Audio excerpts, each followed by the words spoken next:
We do have an update from CenterPoint. They say that they have completed the first phase of the Greater Houston Resiliency Initiative ahead of schedule. They installed more than 300 automation devices to help reduce the impact of outages during storms. The company has also installed more than 1,000 stronger poles that can withstand high winds and trimmed and removed vegetation from more than 2,000 miles of power lines. CenterPoint also announced additional resiliency actions that does include $5 billion in proposed investments.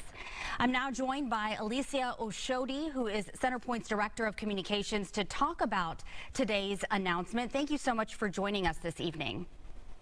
Thank you for having me. Well, I wanted to step back just a second. For 2.3 million utility customers of CenterPoint, of the 2.6 million that were without power, that's roughly 86%. So obviously many people have questions. One being, how were you able to get these things done so fast, and why wasn't it done initially? Sure. And I'd like to start with, we have heard the feedback that we've received from our customers and know that it was essential that we took immediate action. So to answer your question on how we addressed this so quickly, we knew that instead of just words, we needed to take that action. And so that's why, as the first phase of our Greater Houston Resiliency Initiative, we committed to doing those actions that you just referenced. And we did them ahead of schedule, ahead of that August 31st deadline.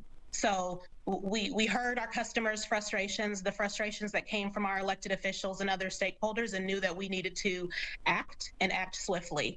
And so today, along with the completion of that first phase, we announced what is our near-term and longer-term strategy to continue to ensure that our system is the most resilient and that CenterPoint is the most resilient coastal grid in the country.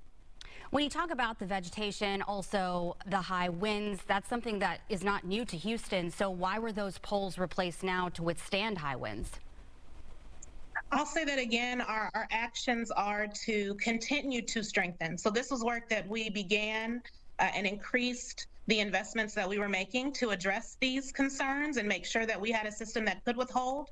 Our focus now is just continuing to ramp up those efforts. And so we announced today that when we look longer term, part of that will be a proposed $5 billion resiliency plan that we will go back and refile, that again is focused on continuing to strengthen our system and ensure that as the next hurricane season, but the next hurricane season, that we're prepared.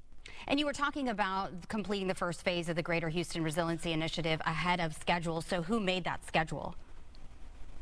So we of course heard what was directives from our local and elected officials, and had certain directives that had been put in place for us to adhere to. Part of that was establishing and getting done some core resiliency activities by August 31st. So we have again completed those core resiliency actions ahead of schedule. And then what comes next is continued action to make our system resilient, to continue to improve on our communications and strengthen the partnerships that we have with our customers, the community, our local officials, and emergency professionals as well.